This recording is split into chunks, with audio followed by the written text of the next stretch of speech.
Good afternoon, folks. Welcome back. I'm Kota and this is Worldwide News.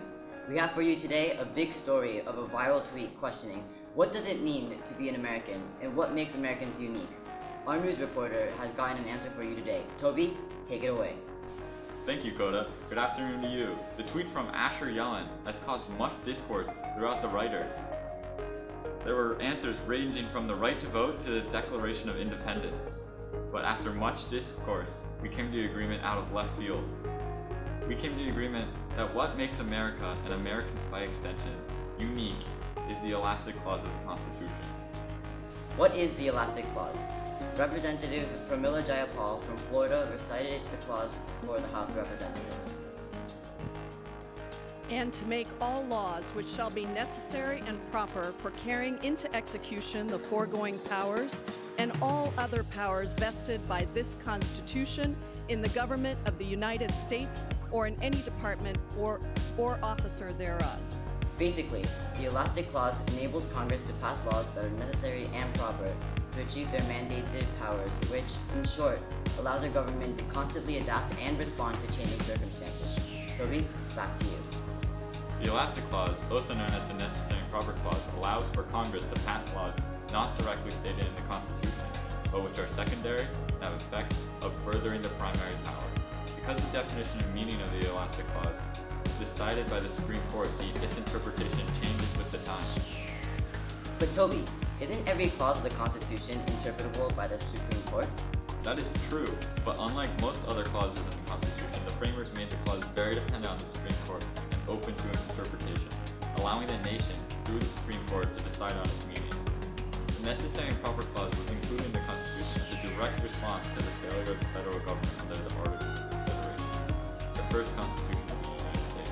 Under the Articles, the federal government was severely limited in its powers and was not even able to tax its citizens. Hamilton talks about its importance with the examples of taxes in the Federalist Papers. What is a power but the ability or faculty of doing a thing? What is the ability to do a thing but the power of employing the means necessary to its execution? What is a legislative power but a power of making laws? What are the means to execute a legislative power but laws? What is the power of laying and collecting taxes but a legislative power or a power of making laws to lay and collect taxes? What are the proper means of executing such a power but necessary and proper laws? The clause was put in because it was not possible to predict the future and see what Congress would need to do in writing in the Constitution as a enumerated power. It allows for an over 200-year-old document to change with the times without any physical changes in the Constitution. It sets a default principle, both the text of the original Constitution and, by extension, through the 10th Amendment, a default proposition that most powers are going to be at the state and local level, with the people.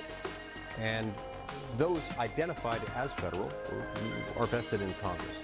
And so it articulates those enumerated powers that are federal, most of which are found in Article 1, Section 8 of the Constitution. Those that are not found there and that aren't reasonably linked to that aren't necessary and proper to the accomplishment of one of those. And by that I'm referring to powers like it provides clearly for Congress to have the power to provide for our national defense through various clauses of Article 1, Section 8. It doesn't specifically identify what we now call the Veterans Affairs Department, but it contemplates that because it is necessary and proper. You can't really have an effective armed forces unless you know how to take care of your veterans. The elastic clause has been used for many of Congress's biggest achievements: the creation of the federal bank, the creation of an interstate road system, the purchase of Louisiana and Alaska, the creation of many governmental agencies like the CIA, FBI, NSA, EPA, CDC, FDA, IRS, NASA, USDA, and ICE, and so many others. I listed just a few. The Wikipedia page, which lists every single United States federal agency, is 48 pages long. The clause has allowed Congress to push what is possible and help Americans succeed. The clause has allowed for the passage of bills which changed American lives and changed the world. Bills like the Social Security Act, the Civil Rights Act of 1964, the Lend-Lease Act, and recently the Affordable Care Act in 2010. Why is this important to being an American, you may ask? It's not that everything that makes Americans and America special because of the necessary and proper clause, but the clause is an example. It is an example of the adaptability Americans possess, the ability to build off the past and still look towards the future. And like the Alaska Clause, America has the power to do both good and bad, and the sole responsibility to correct our course is ourselves. The Alaska Clause has allowed the U.S. Constitution, a 200-year-old document, to be the bedrock and ground floor for the American people, allowing them to be leaders and push what is possible. Thanks for watching, and we'll be right back after the commercial break.